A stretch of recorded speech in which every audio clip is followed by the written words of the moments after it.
After a year of dishing money out to try and keep the economy going, next week the Chancellor will reveal his plans to kickstart the economy. Hello. Take two.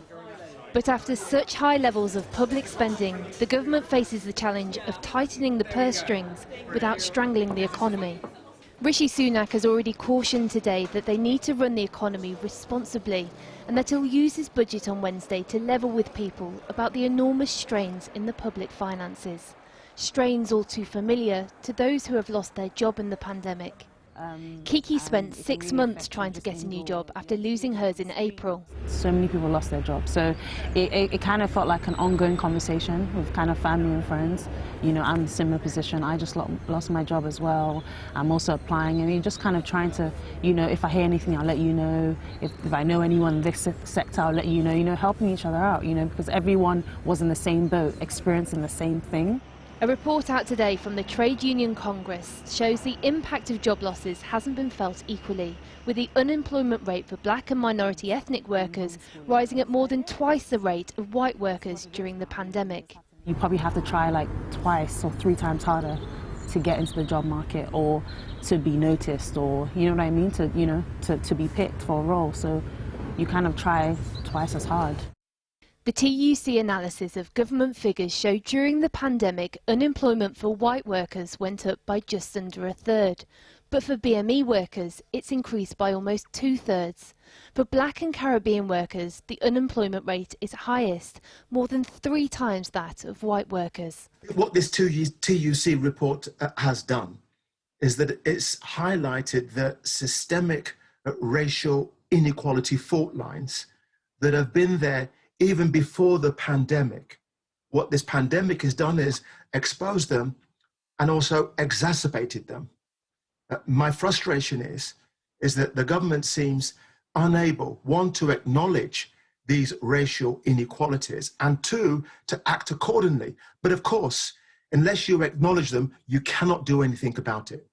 And as a consequence, we are dying more, we're more severely ill, and as the TUC report has suggested, is that we are losing our jobs in much greater numbers. And that has a devastating impact on the whole infrastructure for black, Asian and minority ethnic communities. The government says that their progress before the pandemic meant a record number of BME people were in work, and its plans for jobs and further investment in the Kickstart scheme will help people regain employment. There is much resting on this coming budget. An economy in desperate need of a boost, and a public purse needing to claw money back. All the while, a growing need to undo the inequality that the pandemic has exacerbated. Well, we are joined now by the economist Miatta Fanbula, who's Chief Executive of the New Economics Foundation think tank. Thanks very much for joining us. I mean, what COVID has done on so many levels is expose some of the stark inequalities this country faces. And these figures today simply reinforce that, don't they? Absolutely. I mean, we already had a situation where nearly half of black and minority ethnic families were living in poverty compared to 20% of white families. They were already more likely to have low pay, insecure jobs. And the pandemic is just making that harder. What we've seen, the story of this pandemic, is that those are the most vulnerable, those that were struggling the most under the most pressure are the ones that are being hit the hardest. We heard Lord Woolley in the piece there talk about structural inequalities. There are no quick fixes for that. But is there anything the Chancellor could do in the budget this week that would help?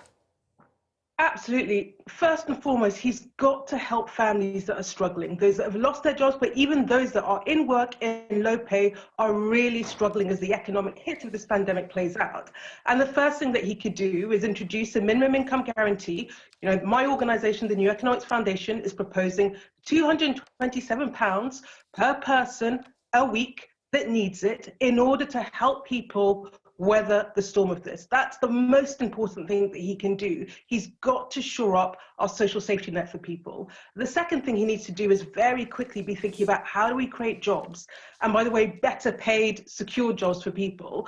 And a big part of the budget has to be investing in the economy, investing in green jobs, investing in social and public sector jobs. You know, we think a big stimulus of about 50 billion could unlock about 1.1 million jobs.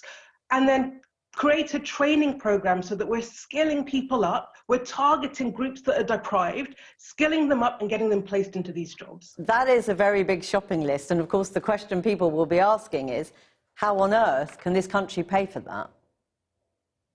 Well, my argument is we can't afford not to do these things. You know, it's really short-termist to think about the short-term cost, because you have to think about the long-term cost of not acting.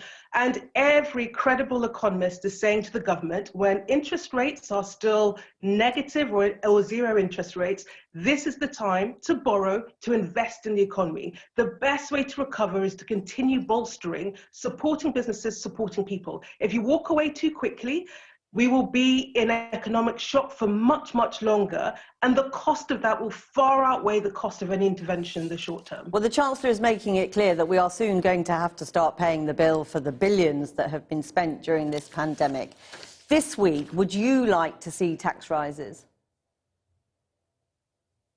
No, tax rises this week would be absolute madness. I mean, the economy is still on deep freeze. We have still shut down the economy. The idea that before you start opening up the economy, before businesses, before families start recovering, you would impose tax rises on them is complete economic madness. It would be economic vandalism. At some point, we will need to think about the way in which we raise taxation in a progressive way. But by the way, the best way to pay down the deficit is to boost and grow your economy. And the way that you do that is by investing in people, investing in businesses.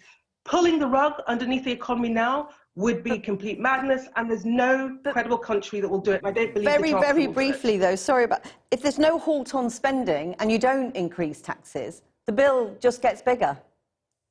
Well, no one's saying that you don't increase taxes forever.